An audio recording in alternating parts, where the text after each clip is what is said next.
دنیا بھر میں موجود سمندروں کا پانی نمکین ہوتا ہے، یہ تو ہم میں سے بہت سے لوگ جانتے ہیں، مگر یہ بات بہت کم لوگ جانتے ہیں کہ اس راز کے پیچھے اللہ کی کون سی بڑی قدرت چھپی ہوئی ہے۔ سمندروں کے پانی میں مد و جزر آخر کیوں ہوتی ہے اور اس دنیا میں موجود مخلوقات کے لیے سمندر کا نمکین پانی کس طرح ضروری ہے، آج کی اس ویڈیو میں ہم آپ کو اس حوالے سے چند دلچسپ ترین حقائق بتائیں گے۔ ناظرین، بارش اور برف کا پانی جب مختلف جنگلی پہاڑی راستوں سے گزرتا ہے تو اپنے راستے میں آنے والی معدنیات اور مختلف اجزاء شامل کر لیتا ہے جو مختلف جھیلوں اور دریاؤں کا سفر طے کر کے سمندر میں جا گرتے ہیں۔ مد و جزر کے سلسلے سے پانی ہوا میں اڑ جاتا ہے جبکہ نمکیات سمندر کا حصہ بن جاتی ہیں۔ کروڑوں سال سے یہ سلسلہ اسی طرح جاری و ساری ہے۔ دنیا کا سب سے نمکین ترین سمندر بحیرہ مردار کو کہا جاتا ہے۔ اس کے بعد گریٹ سالٹ لیک نامی جھیل کا نمبر آتا ہے۔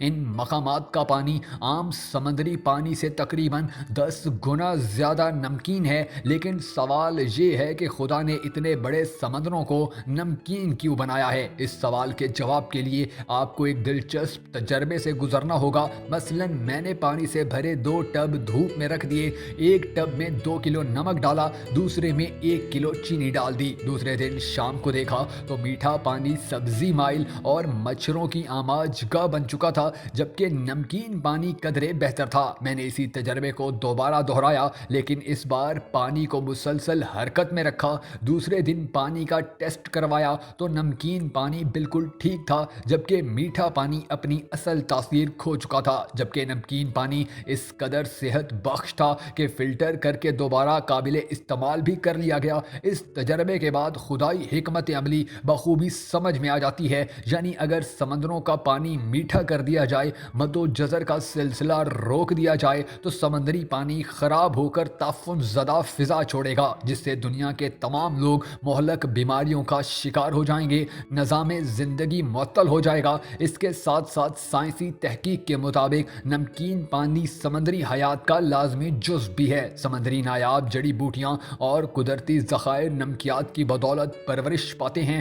سونے چاندی کی طرح قیمتی سمندری پودا مرجان بھی نمکیاتی جزیات پر پروان چڑھتا ہے۔ نمکین پانی سمندری دنیا میں روح جیسی اہمیت رکھتا ہے۔ رب کریم نے سینکڑوں سال بعد بھی پانی کو صحیح سالم رکھنے کے لیے 4 طرح کے انتظامات فرمائے ہیں۔ پانی کو بخارات بنا کر جراثیم سے پاک کیا، بادلوں کے وسیلے سے دور دراز علاقوں میں پانی کی طلب پوری کی، وہاں زمینی پانی کا بیلنس بھی برابر کیا، تیز ہواؤں کے ذریعے پانی کی نچلی سطح کو اوپر لایا، جس سے خلائی بھنور پیدا ہوتے ہیں، جسے پر کرنے کے لیے اوپری پانی نیچے چلا آتا ہے۔ ناظرین، سمندروں میں مخصوص راستے ہوتے ہیں، دونوں طرف پانی ساکت ہوتا ہے، جبکہ درمیان میں ایک راستہ بن جاتا ہے جہاں سے پانی کا ایک حصہ نہر کی صورت بہتا ہوا دوسری جگہ منتقل ہو جاتا ہے۔ اسے بحری روح کہتے ہیں۔ کشش ثقل اور کشش کمر کے ذریعے پانی کو مسلسل حرکت میں رکھا جاتا ہے، جس سے پانی کی تازگی برقرار رہتی ہے۔